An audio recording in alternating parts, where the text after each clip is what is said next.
배우 김영호 씨입니다. 배우는 좀 액션도 강하고 좀 이렇게 약간 너스레도 잘 떨고 해야 되는데 제가 사실 숙기가 별로 없어서 이렇게 여러 명을 모아놓고 자꾸 쳐다보면 이렇게 쑥스러워요. 20대 때 참 고민이 많았던 시절인데 반항심도 많았고 누군가 이렇게 쳐다만 봐도 뭐 이렇게 그냥 화가 나고 한 대씩 주고받거나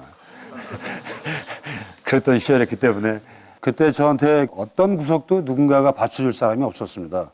아버지는 14살 때 돌아가시고 저희 어머니는 식당에서 아마 설거지를 했던 것 같아요. 근데 저는 그 어머니가 설거지하는 모습이 보기 싫어가지고 안 갔어요. 왜냐하면 저희 어머니는 적어도 설거지하는 분이 아니라고 사람들한테 집에서 조용히 있는 분이라고 항상 거짓말을 했거든요. 어느 날 저희 어머니가 얼마나 설거지를 잘하시나 궁금해서 한번 가봤어요. 한겨울에 추운 길바닥 시장과 골목에 그 손이 이렇게 갈라진 채로 이렇게 설거지를 하고 계시더라고요. 저한테 그게 첫 현실이었습니다. 가장 충격적인 현실이었는데 내가 이렇게 살면 안 되겠구나. 내가 이렇게 젊음을 낭비하면 안 되겠다는 생각을 하게 된 거죠. 그렇게 20대가 되면서 저 스스로 혼자 삶을 살아가야 되는 그 위치가 됐을 때 가지지 못한 거에 대한 이 서러움, 이 속상함, 이 등치가 크거나 이 쌈박질을 잘하거나 인상이 무섭다고 세상을 살 수 없더라고요. 분명히 누군가로부터 하여금 인정을 받아야 되고 존중받아야 되고 누군가로부터 하여금 그 사람에 대한 가치가 평가가 돼야 되는 사회라는 것을 맞닥뜨리게 되더라고요. 그때 난 과연 무엇을 해서 사람들한테 내 모습을 좀 보여줄 수 있을까라고 생각했는데 20살 때 제가 사실 많이 순진했어요. 대통령이 되고 싶은데 대통령 안 시켜주는 거예요. 안전기획국 이런 거 직원이 되면 내 몸 정도면 되지 않나 싶어가지고 전화해봤더니 공부를 잘해야 된대요. 뭔가 재주가 있어야 된다는 거죠. 제가 볼 때 인생에 가장 중요한 건 얼마나 자기 자신을 위해서 쉬지 않고 노력하느냐가 제일 중요한 것 같아요. 그리고 자기가 뭘 잘하는지 자기가 뭘 못하는지 정확히 알고 있으면 그 사람만큼 무서운 게 없더라고요. 야, 넌 그게 진짜 나쁜 것 같아. 그러면 내가? 나 안 그래. 이건 영원히 그 형태로 머물러 있을 수밖에 없어요. 너 그거 잘 못하지 않냐? 그때 나 그거 잘 못한다고. 그럼 그 사람 조심해야 돼요. 진짜 무서운 사람인 거죠. 그거를 겪고 또 다른 형태로 또 나아가고 또 나아가고 또 나아갈 사람이에요. 자기가 부족함을 알았을 때만 자기가 노력할 수 있어요. 근데 대다수의 20살이 되면 노는 거에 빠져요. 클럽에 한번 가봤거든요. 저는 클럽을 좋아하지 않아서 왜 이렇게 많은 여자들이 그 이상한 음악에 앉아가지고 고개를 흔들고 있는지 모르겠더라고요. 네? 다시 클럽은 한 50대쯤 가야 돼요. 인생을 살 만큼 살아서 스트레스를 받을 만큼 받고 자기가 할 만큼 해서 이제 좀 뭔가 자기가 이제 삶에 대해서 좀 놔놓고 좀 뭔가 더 편하게 생각하고 그냥 단순한 멜로디에 고개를 흔드는 이런 사람들이 그렇게 하고 싶었을 때 가야 되는데 진짜 뭔가를 노력하고 진짜 뭔가를 고민해야 되고 뭔가를 얻어야 되는 20대들이 클럽에 가 있다는 거죠. 그리고 압구정이나 청담동 가보면 그렇게 고민하고 노력해야 될 20대들이 거의 커피숍에 앉아 있어요. 다. 거의 우아한 모습으로 다 이상하게 명품만 다 들고 앉아가지고 정말 진짜 쉬고 진짜 지친 마음을 달래야 될 사람은 아무도 없어요. 거의 대부분의 20대 노력해도 모자라는 에너지가 남는 사람들은 그 사람들밖에 없어요. 저는 사실 커피숍에 가면 거의 대부분의 글을 쓰는 시간은 커피숍에서 하거든요. 저 혼자 생각한 거예요. 우리나라가 정말 더 잘 되려면 이 많은 사람들이 사실은 훨씬 더 좋은 곳에서 학원이나 여행이나 아니면 서점이나 3, 4, 5로 서로 사랑을 하거나 데이트를 하거나 훨씬 더 많은 것들을 끄집어내는 그런 현장에서 여러분들이 있어야 된다고 생각해요. 제가 꿈은 늘 변해야 된다라고 여기 작가한테 말했어요. 그랬더니 꿈이 왜 변하냐고. 하나만 열심히 해야 되지 않냐고. 아니 뭐 어떻게 하나만 열심히 하냐고. 오늘은 바이올리니스트 하고 싶고 내일은 첼로 하고 싶고 모레는 피아노 하고 싶고 뭔가 자꾸 해봐야 나한테 맞는 게 뭔지 알 거 아니냐고. 저희 아이가 바이올린을 하고 싶다 그래서 바이올린 사줬더니 그 다음날 때려치우고 피아노 사달라고 하더라고요. 그래서 피아노를 또 사줬어요. 했더니 피아노 하루 만에 안 치더라고요. 그때 저희 집사람이 이렇게 물어봤어요. 넌 끈기가 없다고. 왜 하나를 제대로 못하냐고. 그래서 제가 얘가 무슨 끈기가 있겠냐고. 우리도 끈기가 없는데 얘가 무슨 끈기가 있냐고. 그리고 얘가 뭘 하는지 뭘 하냐고 지금. 해본 게 없는데 뭘 할 줄 아냐고. 아무것도 해본 게 없는 게 뭐 얘가 할 줄 안다고 얘한테 뭘 하나 하라고 하냐고. 얘가 원하는 거 아무거나 다 하게 해줘서 걔가 원하는 그 중에 가장 잘 맞고 가장 좋아하는 거를 본인이 찾아가게 해주는 거라고. 우리가 할 수 있는 건 애가 뭔가를 하고 싶을 수 있도록 열정을 불어넣어주고 자꾸 너는 괜찮다라고 말해주는 게 우리가 할 수 있는 최선이라고. 그래서 아이한테 그랬어요. 늘 변하라고. 꿈을 늘 바꾸라고. 오늘은 대통령, 내일은 간호사, 그 다음날은 방송국 PD, 걸그룹. 근데 최근에 우리 둘째 딸은 걸그룹이 좀 오래 갔어요. 한 3년 가고 있어요. 예? 근데 빨리 바꿨으면 좋겠어요. 뭐든 빨리 바꿔서 뭔가 자기도 모르는 사이에 재주가 많이 생겼으면 좋겠어요. 저희 딸아이가 바이올리스트 꿈꿔가지고 1년쯤 했으면 좋겠고, 미술가를 꿈꿔서 1년쯤 했으면 좋겠고, 한 10년 동안 한 재주가 한 10가지쯤 있었으면 좋겠어요. 한 가지만 해서는 할 수 없어요. 하나씩 정복해가는 거예요. 그걸 누구를 정복하느냐? 이 사람이 아니고 나를 정복해가는 거예요. 내 안에 키워지지 않은 영혼들이 있어요. 아직 키워지지 않은 음악적 영혼, 글 영혼, 그 다음에 제 직업 영혼. 그 영혼들을 다 깨어나게 해서 여러분이 포장지를 빼줘야 돼요. 여러분이 그 포장지를 열어줘야 영혼이 나오기 시작해서 글을 쓰고, 노래를 부르고, 자기를 표현하고. 제가 미국 가서 그 버클리 음대에서 공연을 하는데, 임재범 씨랑 공연을 하는데, 거기에 그 FT 아일랜드에 홍기가 왔었는데, 홍기라는 친구가 온 것만으로 버클리 음대에 한 100여 명 정도의 외국인들이 왔어요. 여자분들만. 예? 금발, 흑인 막 이렇게 왔는데, 그 100여 명이 한국말을 다 해요. 그리고 홍기짱, 홍기 화이팅 이런 거를 다 들고 있는 거예요. 근데 홍기는 그거를 당연스럽게 받아들이고 있더라고요. 멋있었어요. 왜? 자신감이 있었고 한국의 K-팝이 전 세계 최고라는 어떤 에너지가 홍기한테 느껴졌어요. 와, 이 대한민국의 위상이 이렇게 됐구나. 그리고 최근에 대한민국 영화가 헐리우드 영화에 밀리지 않잖아요. 그죠? 대한민국이 돈은 200억, 300억, 1000억, 2000억 없어도 영화를 사람들한테 전달해주고 보여주고자 하는 그 이 소재의 내용과 이 아이템은 제가 볼 때 세계 사람이 한 10이라면 대한민국은 한 100인 것 같아요. 이런 게 과연 어떤 한 사람의 노력에 의해서 만들어진 게 아니라고 생각합니다. 여러분들의 힘이 지금 전 세계의 최고의 K-팝을 만든 거라고 생각해요. 여러분이 선택하는 게 지금 전 세계의 최고가 되는 거예요. 여러분들이 생각하고 있으면 그게 나중에 이루어질 겁니다. 20대를 참 파란만장하게 보내셨어요. 어린 시절 얘기 좀 잠깐 해주세요. 가난하게 살아서 먹을 것도 별로 없어가지고 맹물국도 끓여 먹은 적도 있어요. 맹물국이요? 예, 맹물을 끓여서 네. 거기에 고추장을 풀어서 간장을 넣어서 그냥 먹은 겁니다. 그 국을 먹고도 아주 몸이 많이 커지셨어요. 예, 저희 그 외할아버지가 씨름장사 출신이어서. 아, 그러세요? 예, 그래서 할아버지는 또 공부를 되게 많이 하신 분이어서. 아, 그렇죠. 이렇게 좋은 부분만 따더라고요. 이렇게 김명호 씨 말씀을 들어보면 은근히 잘난 척 많이 하세요. 이렇게 겸손한 듯한 하지만 이렇게 알고 보면 끝엔 자랑으로 끝나고. 가수, 또 연극 배우 생활도 아주 오래 하셨고요. 스님. 맞습니까? 진지하게 살아보자. 모든 사람이 존중하는 사람이 스님이더라고요. 그래서 한번 해보려고 했죠. 단순히 그 이유만으로 그냥. 그래서 스님 생활을 좀 하신 거예요? 이제 절에 한 7, 8년. 저녁에는 이 노래하고, 낮에는 또 절에 왔다 갔다 하고. 오전엔 절에 있고 밤에는 뭐. 네, 생활이 돼야 되니까요. 네. 정신병원에 상담사를 하셨다는 얘기가 네, 잠깐 있었죠. 예. 사실은 초반에 이제 제가 글을 쓰고 그러니까 친한 홍원 스님이 이제 가서 많은 얘기를 좀 해달라고. 그래서 갔는데 얘기로는 안 되더라고요. 그러니까 제가 뭘 물어보면 다른 대답을 늘 하시니까. 그래서 기타로 노래를 불러주기 시작했죠. 그때 이제 한계령이라는 노래를 불러줬는데 한 7시간? 그러니까 하루 종일 한계령만 부르는 거예요. 한 소절만 좀 부탁드려볼까요? 저 산은 내게 잊어버리라 하네 내 가슴을 쓸어내리네.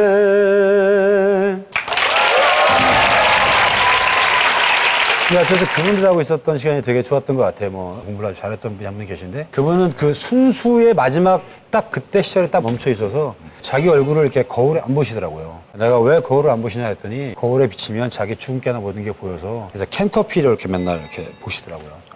근데 되게 속상했지만 그분은 되게 행복하게 사셨어요. 어쨌든 거기서 이 세상에는 말하지 않아도 분명히 어떤 또 다른 언어가 있다는 걸 알게 됐죠. 이 세상 사람들 모두가 다 평등할 수 있는 직업이 뭘 수 있을까? 내 모습이 어떤 거에 대해서 설명하지 않아도 그 사람을 잘 봐줄 수 있는 사람이 뭔가 했을 때 성직자더라고요. 성직자. 예. 그래서 목사를 한번 해보려고 했는데 성경책이 너무 두꺼운 거예요. 그리고 저한테 성경책에 야곱이나 이 베드로가 빵이름 같더라고요. 빵이름. 크리스천 여기 계시면 죄송한데 제 느낌이 그랬어요. 철수 아저씨가 이렇게 지팡이를 두드렸더니 한강이 갈라졌다 이러면 이해가 될 텐데 정말 이해가 안 되는 거예요.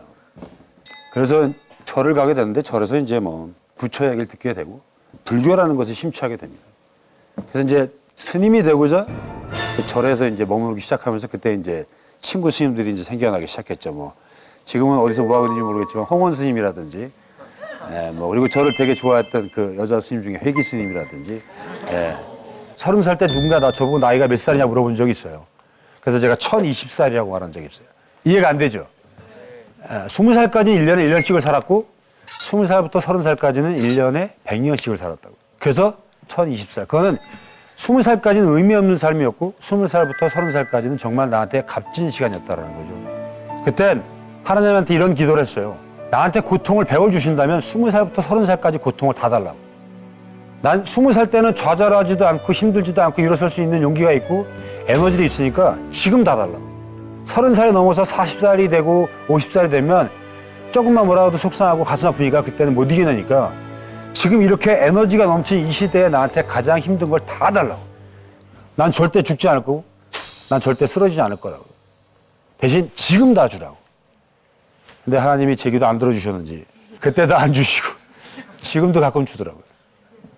저 혼자 있는 시간에 정말 많은 일들을 했어요. 수영도 저 혼자 배웠고 피아노도 저 혼자 배웠고 기타도 저 혼자 배웠고 그때 인생에 대해서 자신감을 얻었어요. 그렇게 하다가 이제 음악을 하게 되고 음악을 하다가 이제 연극을 하게 되고 영화에 데뷔하게 됩니다. 저는 데뷔를 좀 늦게 했어요. 한 30살, 34살? 제가 대학교 때 사실 연극영화과를 가고 싶었는데 저희 어머니가 야, 네가 만약에 이 배우가 되면 지나간 똥개도 배우가 되겠다고. 근데 지나간 똥개가 배우가 안 되고 전 배우가 됐어요. 예전에 연극할 때 1년에 6작품을 했는데 60만 원밖에 벌지 못했던 시절이 있어요. 그때 제 친구가 150만 원 월급을 받는다고 해서 저는 그 친구가 신인 줄 알았어요. 야, 그거 돈을 어떻게 다 쓰냐 했더니 이 친구가 저한테 막 그러는 거예요. 야, 100만 원은 저금하고 50만 원 갖고 펑펑 써. 네? 난 1년 내내 연극했는데 60만 원 벌었는데. 와, 너무 부러운 거예요. 저는 언제 저렇게 돈을 버나. 근데 그렇게 생각만 하지 않았어요. 돈을 쫓아가지 않고 제 목적을 쫓아갔어요. 제 직업. 제가 할 수 있는 것들. 네. 미트라는 거 아세요? 미트? 복싱 선수가 이제 복싱을 하면요. 정말 그 날아오는 주먹을 빠른 속도로 맞춰서 쳐줘야 되거든요. 근데 영화 태양은 없다는 당시 그 김성수 감독님이 미트를 직접 동시로 받을 수 있는 사람을 찾았는데 없는 거죠. 그래서 제가 예전에 복싱을 좀 했었기 때문에 받을 줄 안다고 해서 그때 이제 코치를 정우성 씨 이제 복싱 가르쳐 주면서 이렇게 역할을 하게 됐죠. 잘 보이지도 않아요. 제 연기 인생의 첫 서막이었습니다. 제가 배우가 됐을 때 난 언젠가 꼭 유명한 배우가 될 거라고 생각했고 그 길에 후회 안 하고 열심히 배우 생활을 했어요. 지금은 이제 지하철을 잘 안 타지만 예전에 이제 지하철을 타고 명성황후 공연을 하러 예술의 전당을 가면 가는 도중에 혼자 대사 연습을 하는 거예요. 계속. 그래서 사람들이 저를 좀 약간 이렇게 이상한 눈으로 봤어요. 왜 그러냐면 대사를 가장 자연스럽게 하기 위해서요. 스스로 상황을 너무 많이 만들어 놓고 계속 혼자 중얼거리다 보니까 이게 버릇이 된 거예요. 그래서 이렇게 서가지고 덕하덕 하면 아니 그랬어 맞아 아니야 거기 하라고? 아니야.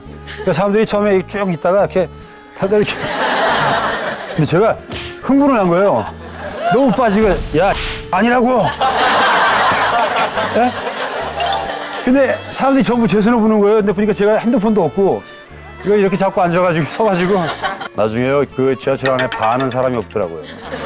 전 지금은 이제 잘 안 하지만 얼마 전까지 자연에서 뻘거벗는 걸 되게 좋아했어요. 초원 위에서 이렇게 비 올 때 뻘거벗고 뛰어다닌 적도 있고 예, 산속에서 혼자 뻘거벗고 돌아다니다가 곰으로 오인받은 적도 있고 남한테 피해 안 주고 한 거예요.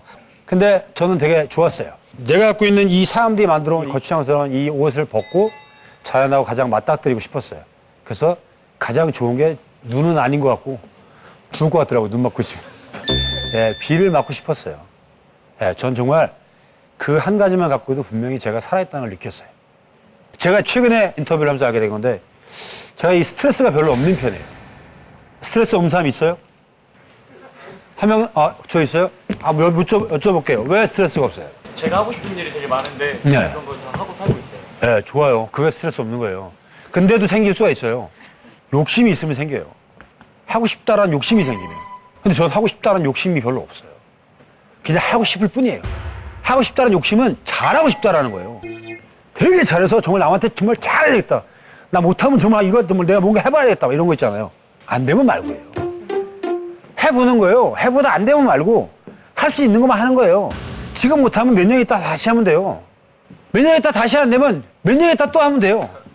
제가 되게 하고 싶었던 역할 중에 청풍명월이라는 영화가 있었는데 그 영화를 너무너무 하고 싶었어요. 근데 거기서 그 조재현 씨가 했던 역할 중에 장군으로서 자기 야인의 친구와 맞서게 되는 역할을 하고 싶었어요. 저랑도 잘 맞는 것 같고요. 그러니까 너무 원했는데 안 됐어요. 작가가 물어보더라고요. 그러면 속상하지 않냐고. 안 속상해요. 왜 속상해요? 내 게 아닌데. 저한테 주어졌을 때만 내 건데 그때도 저는 잡지 않아요. 그냥 잠깐 빌려 쓰는 거라고 생각해요. 제 손 위에 잠깐 올라와 있는 거예요. 이 시계요? 누군가 풀어가면 제 거 아니에요. 달라고 하겠죠. 여러분, 지금 가지지 않은 건 절대 안 가진 게 아니에요. 대신 손을 꽉 쥐고 있지 마세요. 언제든지 내 손 위에 올라올 수 있도록 손을 펴고 사세요. 손 한번 딱 펴보세요. 한번 오른손 올려보세요. 올라가죠? 잡을 수 있죠? 주먹을 꽉 쥐고 올려보세요. 잡을 수 있어요? 일단 머릿속에서부터 이상해지잖아요. 예? 뭔가 불편하죠? 손을 펴놓고 사세요. 손을 펴놓고 사라는 건 마음, 머리, 모든 걸 다 받아들일 준비를 하고 사시라는 거예요. 대신 내 손에 왔을 때 잡지 마세요. 그럼 그 다음 걸 잡을 수 없어요. 내 손에 올라왔을 때 절대 잡지 마세요. 누군가 올려놓도록, 많은 걸 올려놓도록 계속 손을 펴주세요. 그러면 알아서 여기다 올려고 여기다 나중에 엄청나게 많은 게 올라와 있을 거예요. 만약에 떨어지면 그 사람이 뭐 있어서 그 위를 쌓아서 나도 모르는 사이에 엄청나게 많은 것을 가진 사람이 될 겁니다. 바람에 실려 찍으면서 재미있었던 에피소드가 있으셨다면은, 그리고 또 예능에서 초대하신다면 나갈 의향이 있으신지 궁금합니다. 예능, 자주는 아니고 가끔 나갈 생각이 있고요. 바람에 실려서는 현재 대한민국 최고 보컬리스트 임재범 씨를 만났다는 게 너무 행복했고요. 그리고 앞으로 내가 언제 그렇게 한 달 동안 모든 대한민국 최고의 세션들을 데리고 미국 음악 여행을 할 수 있을까라는 건 저한테 복이죠. 제가 아까 쳤던 기타가 부활의 김태원 씨가 선물해준 기타인데 그 친구가 저한테 이런 말을 한 적이 있어요. 내가 음악을 진짜 열심히 하고 죽을 만큼 열심히 하면 모차르트보다 훨씬 더 좋은 음악이 나올 줄 알았다고. 근데 정말 음악에 빠지면 빠질수록 너하고 나밖에 이해 못하는 음악이 나왔다고. 모든 사람들은 그렇게 심각하게 고민 안 하고 산다고. 그냥 편안하고 그냥 즐겁고 자기를 유해줄 수 있는 음악을 받길 바란다고. 인생은 적당히 즐기면서 적당히 아파하면서 이해하면서. 영호야 안녕. 태원이다. 이광기 씨 소개로 만났죠. 그때 제가 술을 좀 많이 마실 때인데 제가 그 일산 어느 지역을 지나가는데 그 친구가 커피숍에서 그 유리로 저를 봤나 봐요. 그리고 뛰어나와서 반가워서 태원아 했는데 내가 이렇게 말을 갑자기 놓으십니까? 근데 이게 나온 거죠. 그러니까 그 친구는 당황을 했는데 말을 놓자고 제가 그랬대요. 그 친구한테. 어저께 친구 했지 않느냐, 너구나 하고. 그만큼 처음 만나는데도 편했다는 얘기죠. 선비 같은 사람이다. 저한테 자신의 그 시를 많이 문자로 보내고. 처음에는 그 정체를 알 수가 없었는데 볼수록 시가 깊이가 있다. 순수를 지키는 게 목적인 것 같아요. 인생이. 이 시대에 좀 드문 인물이죠. 하지만 노래 실력은 뭐 대단하다고 저는 생각을 합니다. 85는 되지 않을까요? 진정성이 있어요, 목소리에. 자, 영호야, 방송을 이왕한 김에 춤도 한번 춰봐라. 춤 한번 보여줬으니까.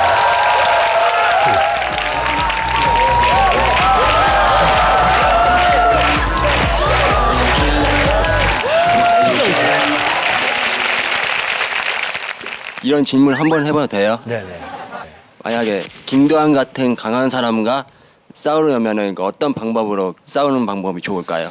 좀 똘똘해 보이길래 좀 의미 있는 질문을 할 줄 알았는데 이 싸움을 물어볼 줄 몰랐네. 사실 전 싸움을 좋아하는 사람은 아니에요. 그리고 생긴 것만 이렇지 마음은 진짜 여린 사람이에요. 제일 좋은 방법은 싸우지 않고 돈으로 누르든 눈빛으로 누르든. 근데 강자들은요 어떤 형태로도 덤벼요. 어쩔 수 없이 싸우게 되는 상황이 되죠. 그땐 미안하다고 말하고 빨리 가야죠. 저는 사실 어릴 때는 많이 안 싸웠고요. 20살 넘어서 많이 싸웠어요. 20살 넘으면서 가장 혼돈의 시기에 떼거지로 싸움도 했던 것 같아요. 네. 그거보다 더 많았던 것 같아요. 죽을 수도 있었던 상황이 있었어요. 누군가랑 부딪히게 된다면 그건 주먹 싸움이 아니라 나와의 싸움.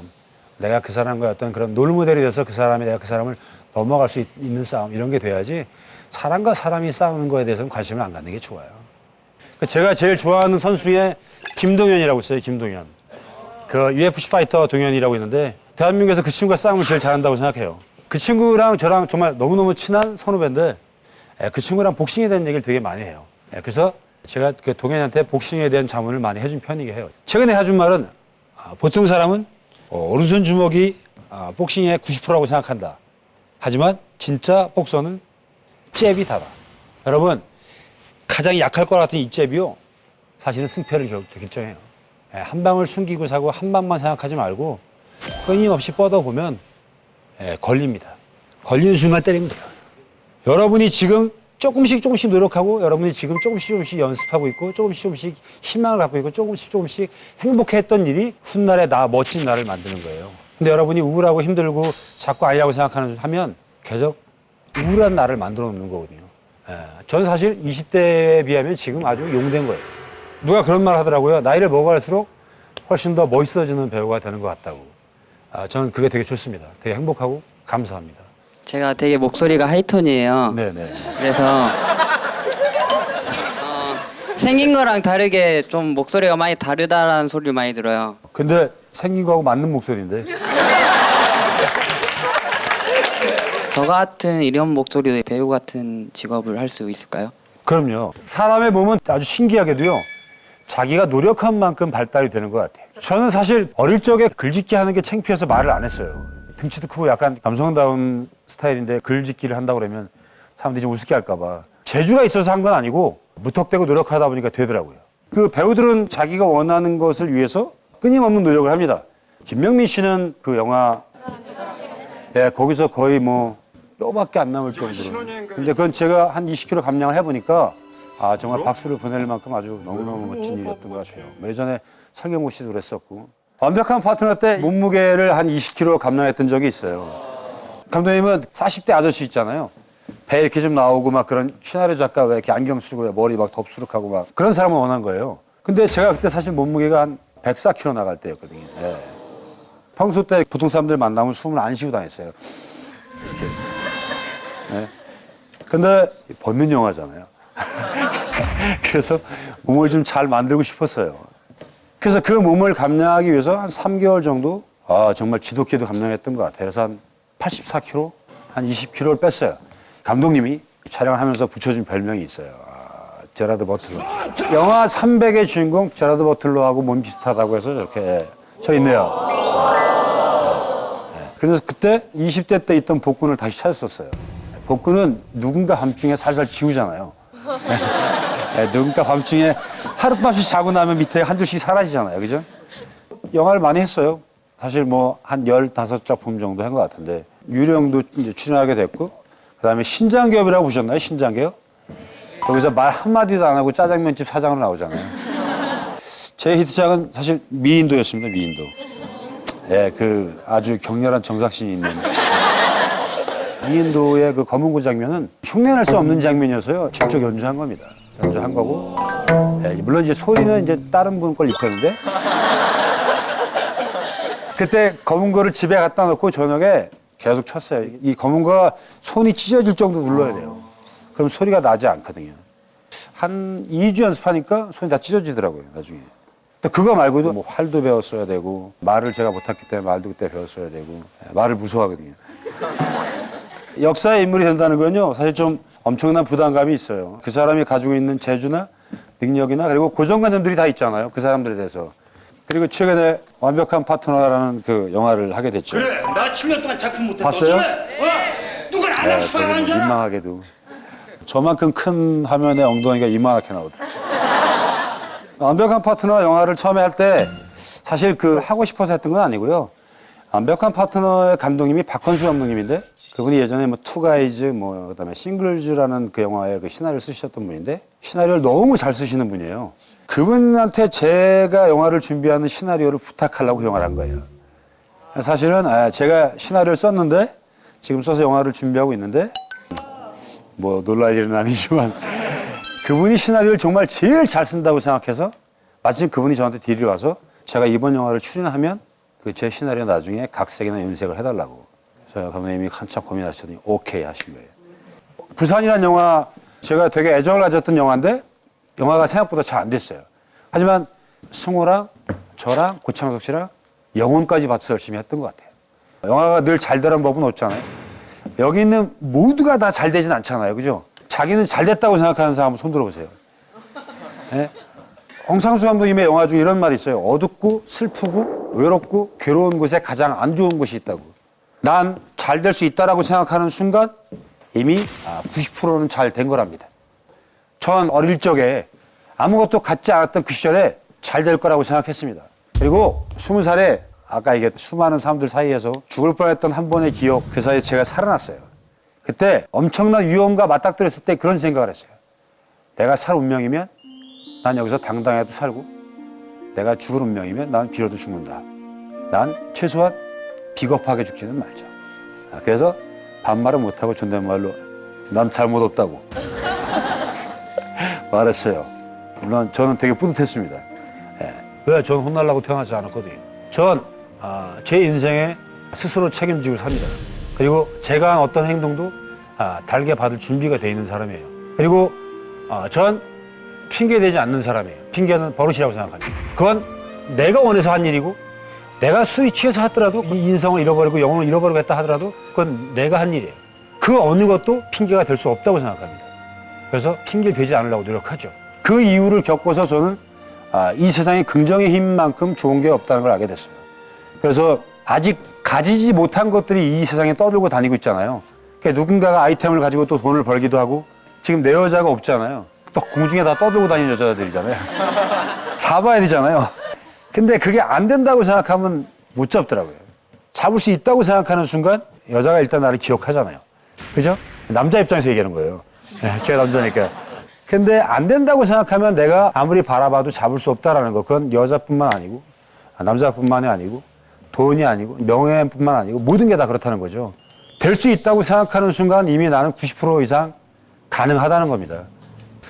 제가 지금 솔로 4년 차라서 지금 되게 떨리네요. 지금 좋아하는 사람이 있는데 그 사람에게 어떤 식으로 사랑에 대한 고백을 해야 되는 건지. 전 이렇게 생각합니다. 그녀의 마음을 사로잡기 위해선 그녀의 마음을 사로잡을 내가 준비되어야 된다는 거죠. 여자나 돈이나 인생이나 직업은 내가 어떤 사람이 되냐에 따라서 자연스럽게 올 수 있다고 생각합니다. 내가 정말 멋진 사람이 되어주고 누가 봐도 내가 봤을 때도 자신 있고 당당한 사람이 되어주면요. 어느새 내가 좋아했던 사람이 내 뒤에 있을 거예요. 쫓는 것보다 따라오게 하는 게 사실 더 좋아요. 만약에 본인이 그 분을 원한다면 본인이 선택하는 모든 분이 내 뒤로 올 수 있도록 노력하는 게 제일 중요하다는 거죠. 성민재 씨? 당당한 성민재 씨죠. 여기서 떨지 말아야 되죠. 내가 떨 이유가 뭐가 있어요? 여기서 떨어야 될 이유가 있어요. 이 세상이 여러분 세상인데 성민재 씨 위주로 모든 세상이 움직이잖아요. 성민재 씨한테. 그죠? 근데 왜 떨어요? 어차피 할 일이라면 인생을 믿어보라고. 여러분 믿어봐요. 여러분 믿으니까 이렇게 사는 거 아니에요? 인생은 여러분 편이에요. 50년을 살든 20년을 살든 당당하게 삽시다. 당당하게 삽시다. 개인적으로 궁금한 거 하나 여쭤봐도 돼요? 아까 분명히 20대에 덜 생활을 하셨는데 모든 고통을 줄 거면 10년 동안 달라고 왜 하느님한테 기도를 하시고 그래서 제가 들으면서 하면서 이게 분명히 절에 가셨는데 기도를 부처님한테 안 하고 왜 하느님한테 하신 거예요? 그래서 사실 저 기불천교예요. 기불천교요? 네, 기독교, 불교, 천주교. 기독교, 불교. 예전에 제가 썼던 시 중에 이런 게 있었어요. 하나님에게는 자녀가 둘이었더라. 첫째가 석가요. 둘째는 예수라. 첫째의 생각은 자비요. 둘째의 생각은 사랑이라. 자비와 사랑은 차이가 있어 아직도 다투더라. 네. 자비와 사랑은 차이가 없다고 생각하거든요. 똑같은 걸 우리 스스로가 자꾸 뭔가를 나누어서 파벌을 주장하고 아니라고 생각하거든요. 어찌 보면 이렇게 긴 느낌도 나시지 않습니까? 참 때로는 엉뚱하지만 또 이렇게 듣고 보면 또 일리가 있고.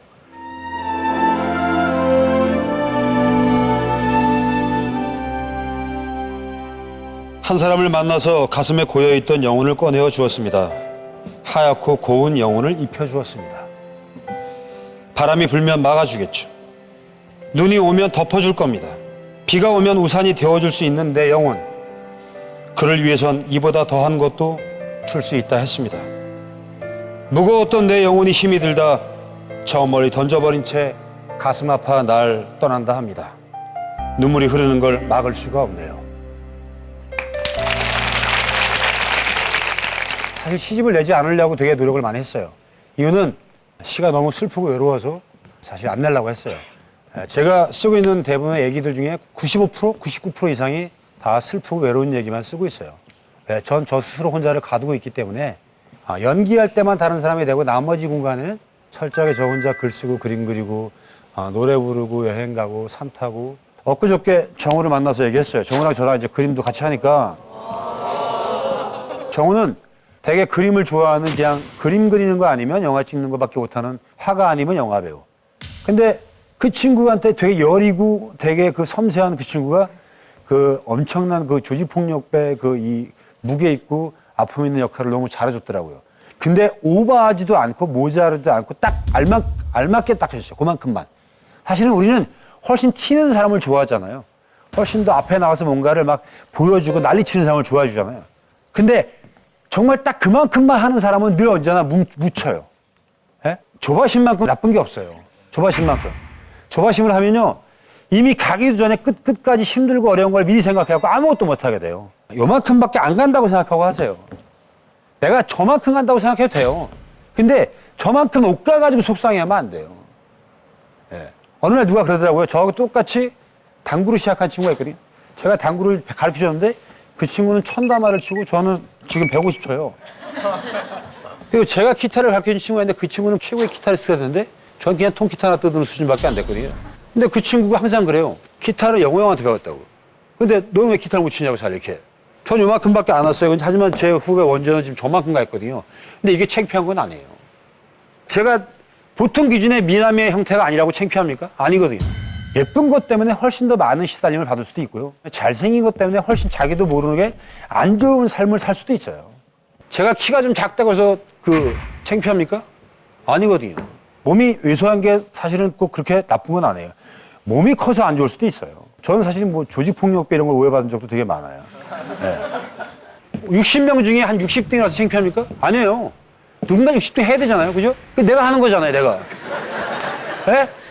대신 1등보다 잘하는 게 하나 있어야 돼요. 내가 60등을 하면 그 1등보다 잘하는 게 뭔가 하나 있어야 된다는 거죠. 근데 그 1등보다 잘하는 게 하나도 없으면 꽝이죠, 꽝. 부모한테 진짜 미안한 놈이죠. 부모가 저를 어떻게 키웠는데 최소한 그 1등한테 내가 10가지는 지더라도 하나는 이기는 건 만들어놔야 되거든요. 예? 근데 이기는 게 무슨 엄청나게 무슨 투지는 아니에요.